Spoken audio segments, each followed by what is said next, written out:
Momentum de la economía en los mercados, hoy con Fernando Luque, editor jefe de Morningstar, y con Guillermo Santos de iCapital. Hola Guillermo, hola Fernando, ¿qué tal? ¿Cómo estáis? Muy buenas tardes. Hola, muy buenas. ¿Qué tal? Bueno, menuda semanita, ¿no, Fernando? La que dejamos atrás. ¡Puf! Madre mía, menudo empacho. Sí, ahí tenemos semana de bancos centrales. La verdad es que a mí me ha sorprendido un poco el cambio de discurso de la Fed, porque se ha vuelto, digamos, muy agresivo en cuanto al tapering y también en cuanto a las subidas de tipos de interés. Luego veremos si efectivamente lo que se proyecta de subidas de tipos de interés para el año que viene y para el año siguiente pues se hacen en la realidad. Yo hasta cierto punto lo dudo, ¿no? Yo creo que, a ver, el problema es que los bancos centrales se van a equivocar y se suelen equivocar en el momento de subir los tipos de interés. Bien porque llegan tarde, bien porque se adelantan. Es muy difícil ahí acertar con el timing y ahí lo reconozco. Yo, pues en la postura de la Fed probablemente pues también me equivocaría, pero generalmente se equivocan. Y ahí pues yo creo que si se pueden equivocar es en adelantarse a subidas de tipos de interés. Es verdad que ahí les ha entrado un poco las prisas por subir tipos de interés viendo los datos de inflación, pero yo creo que pues lo que he comentado hace ya pues durante varias semanas, que vamos a tener un efecto base positivo para la inflación, es decir, que vamos a ver reducciones de inflación por efecto base, y yo creo que ahí pues la Fed, desde mi punto de vista, se está precipitando. Ahora lo vamos a comentar. Guillermo, tu diagnóstico de lo que ha sucedido esta semana con los bancos centrales.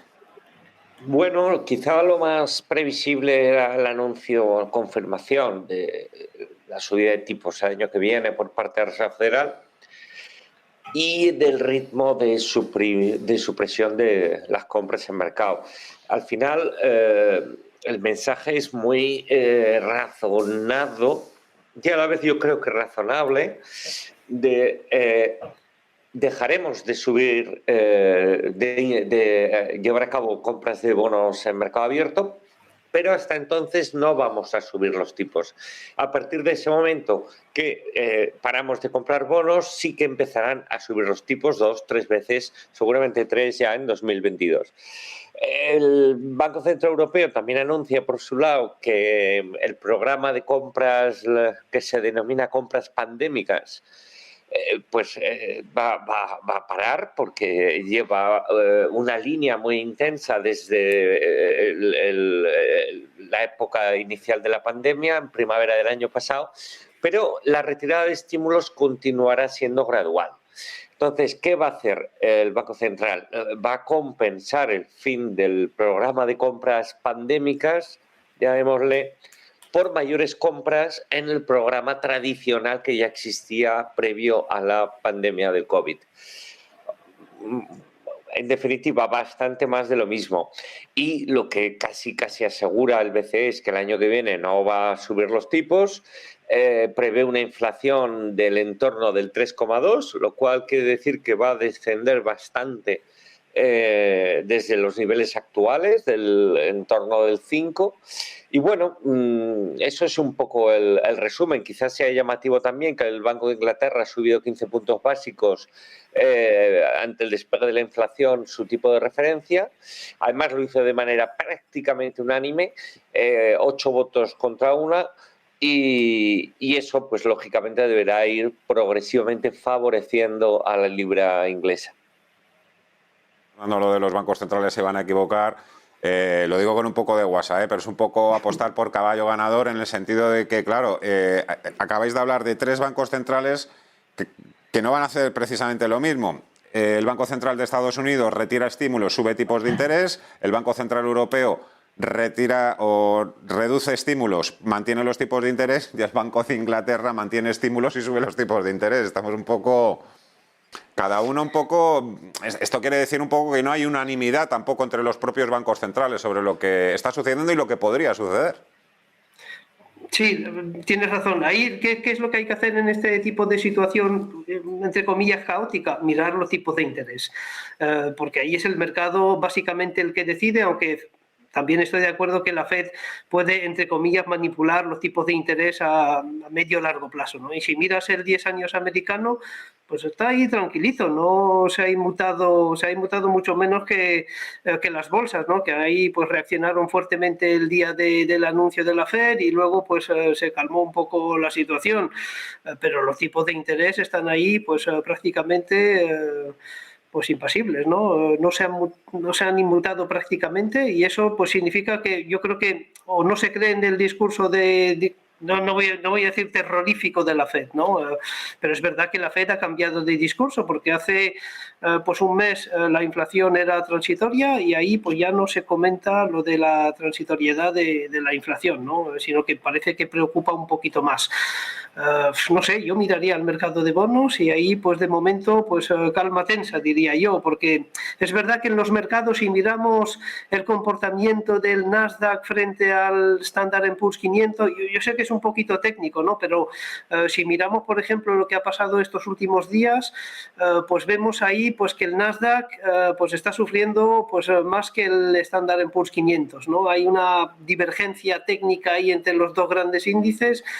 Y, a ver, es una pequeña señal, ¿no? Pero yo creo que es una señal de cautela, porque claro, ahí pues el Nasdaq pesa mucho y digamos todas las compañías de crecimiento, si se pueden ver afectadas por esas subidas de tipos de interés, aunque habría que ver cómo reaccionan los tramos largos de la curva. Si hay alguien que puede sufrir, pues es una compañía de crecimiento, ¿no? Porque ahí las valoraciones son muy exigentes y subidas de tipos de interés pues les afectaría mucho en cuanto a la valoración. Digo yo, lo dices tú, Fernando, me refiero a cuál puede ser el resultado de que se equivoque la Reserva Federal. ¿La recesión?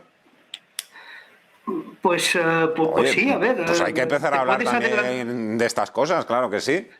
No sería la primera vez, ¿no? Que se equivoca subiendo demasiado pronto los tipos de interés y luego tener que dar marcha atrás. O sea que, pero yo entiendo que es difícil, ¿no? La labor de la Fed, que quiere normalizar un poco pues los tipos de interés y pues se ve pues ahí un poco atrapada en su propio juego, ¿no?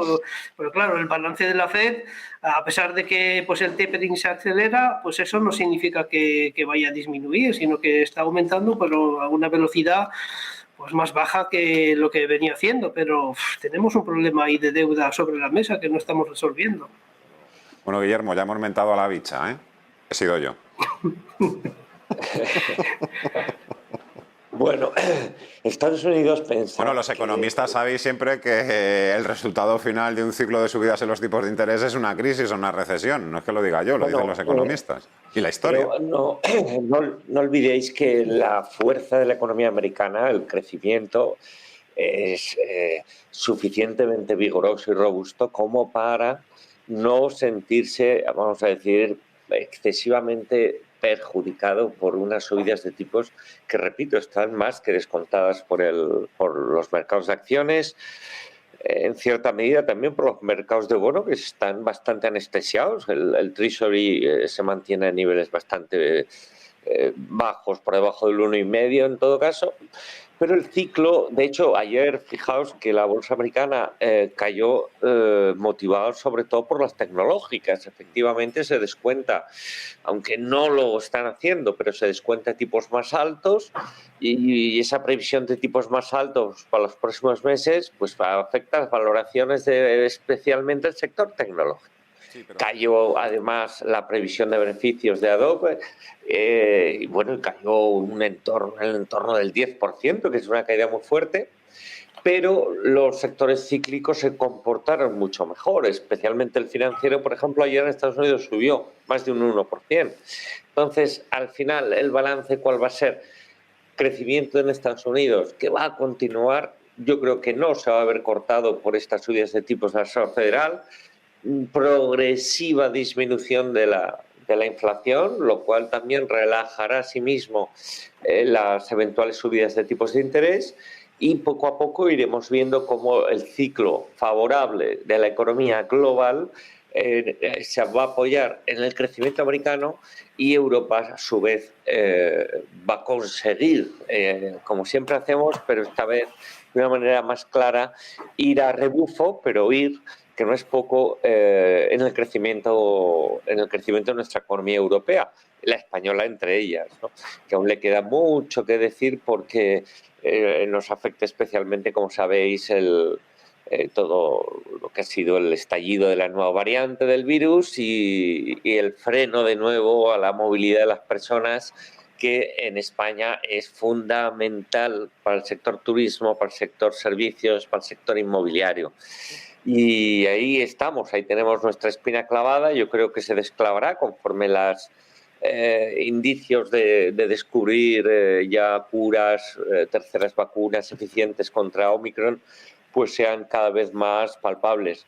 Y la bolsa española probablemente lo acabará reflejando. Ahora mismo, repito, ciclo positivo en Estados Unidos, tipos no le deberían afectar en exceso, las subidas de tipos, y en Europa, pues un poquito al tran en función, bueno, lo que decía ayer Lagarde. Lagarde está bastante positiva con todo lo que es control de la inflación, cree que va a bajar bastante, pronosticó, como decía hace un momento, un 3% aproximadamente para el año que viene.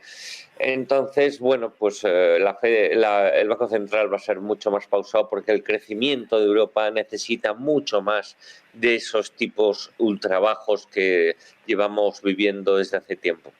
Bueno, yo solo decir que respecto a los movimientos también que estamos viendo en los últimos días, la verdad es que muchas veces son inexplicables. Lo digo porque estábamos hablando del sector tecnología. El miércoles, cuando habla Jerome Powell, el Nasdaq se llega a disparar un 5%, cuando dice que, bueno, que si las cosas vienen otra vez mal dadas, pues empezará también a adoptar otro tipo de política monetaria, o dicho de otra forma, que empezará a dar marcha atrás en las subidas de tipos de interés. Lo que pasa es que todo, yo creo que también está muy condicionado, creo yo, por todo el tema también de la cuádruple hora bruja, los vencimientos de opciones y eso. La verdad es que es una semana un poco rara en ese sentido, y lo digo por eso, porque la tecnología la dimos el miércoles subir como un tiro, y ahora mismo, pues ayer la verdad es que se pegó un buen castañazo el Nasdaq. Enseguida vamos a hablar también de una compañía tecnológica, de Apple, que no quiero que se me pase, pero antes, ya que habéis tocado el tema de bolsa española, sobre todo tú, Guillermo, acaban de salir las previsiones del Banco de España. Reduce 2 puntos la previsión de crecimiento para este año, en 2021, al 4,5%. Un hachazo que se veía venir, era un secreto a voces, evidentemente que no íbamos a crecer todo lo previsto anteriormente, y luego creo que son solo 2 décimas, ¿no? Para el próximo año, creo que hasta el 5,4%. Guillermo. Nada, os quedáis, claro, en blanco, como cualquiera que oye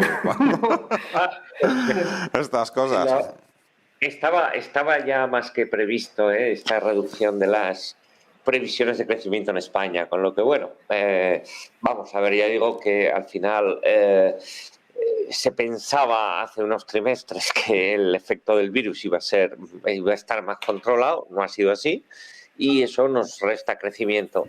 A su vez se pensaba que el crecimiento global iba a ser más vigoroso, no ha sido así, porque especialmente el caso de China, pues vamos a decir, lastrado bastante ese crecimiento global, y ya digo, Europa siempre va un poquito a rebufo o bastante, y España, dentro de Europa, pues si no tiene sector servicios pujante ni el sector inmobiliario pujante, lo tenemos bastante complicado.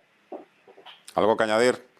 Fernando. Sí, a ver, yo lo que creo también, un poco al hilo de lo que estábamos hablando de las tecnológicas, que aquí, claro, el tema de valoración, pues en algún momento pues tendrá su impacto, ¿no? Y lo que vemos por nosotros, por lo menos nosotros, a nivel de valoración, es que el sector tecnológico está algo sobrevalorado, no voy a decir muy sobrevalorado porque no sería cierto, está en torno a un 8% sobrevalorado el sector tecnológico americano, pero sí vemos más atractivo pues todo el segmento value, y ahí pues Europa y en especial España es un gran adepto del value, ¿no? Europa es más value que Estados Unidos, claramente, y España es más value que Europa en general, o sea que no sé si ahí existe una oportunidad para la bolsa española, pero si existe es ahora, porque claro, a nivel de valoración, el hecho de que suban los tipos de interés hace que los analistas también se fijen más en las valoraciones, ¿no? Porque si miramos lo que ocurrió durante los años pasados, pues ahí las valoraciones prácticamente no importaban, ¿no? Leía el comentario de un gestor que decía hace 3-4 años, pues el que hablaba de valoración pues estaba perdido, porque lo que había que hacer era comprar incluso lo que más subía, ¿no? Era el momentum prácticamente perfecto, ¿no? Pero yo creo que con ya un cambio de régimen, porque claro, está cambiando el régimen, estamos pasando ahí de inflaciones más altas, de tipos más altos, pues ahí las valoraciones importan y yo creo que ahí el lado value puede sí, digamos, jugar un papel importante en las carteras, porque lo que yo veo también y lo que comentamos también la semana pasada es que pues hay muchísima gente que está muy sobre... tiene un peso excesivo en el segmento growth y en particular en tecnología, ¿no? ¿Por qué? Porque es lo que ha funcionado bien, pero quizás conviene pues ahí un poco reducir ese entusiasmo y pensar en el segmento value del mercado. Bueno, hablamos del el mejor inversor, según las crónicas de todos los tiempos, del value investing, Warren Buffett. La mitad de su cartera es una empresa growth, como es Apple, ¿eh? Fernando, claro, es que ahora ya está tan difuso también ya lo que es value y lo que es growth, en mi opinión. Es lo que te iba a comentar. Por ejemplo, yo creo que para nosotros Apple no es ni value ni growth, está ahí entre dos aguas, ¿no? Entre el value y el growth.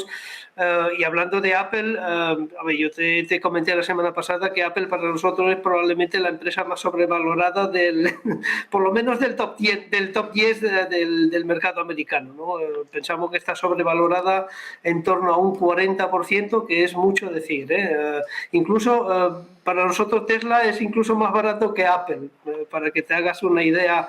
Entonces ahí es también el gran peligro, ¿no? de la bolsa americana, que una empresa que es verdad que ahí pues nos demarcamos un poco del consenso del mercado, pero es una empresa que pesa muchísimo, ¿no? Que es la primera compañía del mercado americano, primera compañía del Nasdaq, y claro, lo que le pase a Apple, pues le pasa al mercado americano. Hombre, y tú pues, fíjate, Fernando, perdona que te interrumpa, en una cartera de fondos de inversión que lleve Apple, si Apple le da por corregir, aunque todo lo demás del fondo sea bueno o buenísimo, es que ese fondo se viene abajo. Sí, claramente, el peso es enorme. Yo creo que en el Standard & Poor's 500 puede pesar ya más del 7%. Si contamos también, hay una sobreconcentración en esas 4 o 5 grandes compañías en Estados Unidos que incluso hay analistas que dicen que son las que han soportado el Nasdaq, porque si miramos el resto de compañías del Nasdaq, muchas están pues en pérdidas ya pues importantes, ¿no? Pero las grandes han tirado del carro en esta ocasión y eso ha hecho que pues los grandes índices pues se hayan comportado muy bien, pero si miramos ahí, si rascamos un poquito y vemos lo que hay debajo de los grandes índices, pues la historia pues es diferente. Uh-huh. Guillermo. Bueno, pues el caso, aquí hay dos matices a hacer de lo que Fernando comentaba y tú enunciabas. El primero es muy sencillo. Buffett siempre ha sido un inversor concentrado, siempre. Lo normal es que siga siendo así y ahora está concentrado en Apple. En otras épocas estuvo concentrado en aseguradoras y bueno, pues él la ve y su valoración lógicamente le sale favorable de cara al precio objetivo futuro. Tiene actualmente Apple un PER del entorno de 30 veces. Bueno, pues lógicamente es una compañía que para Buffett estar encima de ella pues descuenta unos crecimientos muy fuertes. Comentabas lo de los 3 billones de capitalización, 3 billones de dólares, la más alta del mundo. Yo creo que es la más alta del mundo, sí. quizá alguna petrolera por ahí en Arabia, pero para ponerlo en perspectiva, el PIB de España no alcanza los 1,3 billones de dólares. Apple multiplica por bastante más de 2 veces y media el PIB de España. Hace poco anunció los lanzamientos de un nuevo MacBook, un laptop, un ordenador, los nuevos AirPods. Apple va constantemente a ir lanzando productos que impulsen ese crecimiento y que le permita que las valoraciones actuales sean justas. ¿Qué es lo que cree Buffett?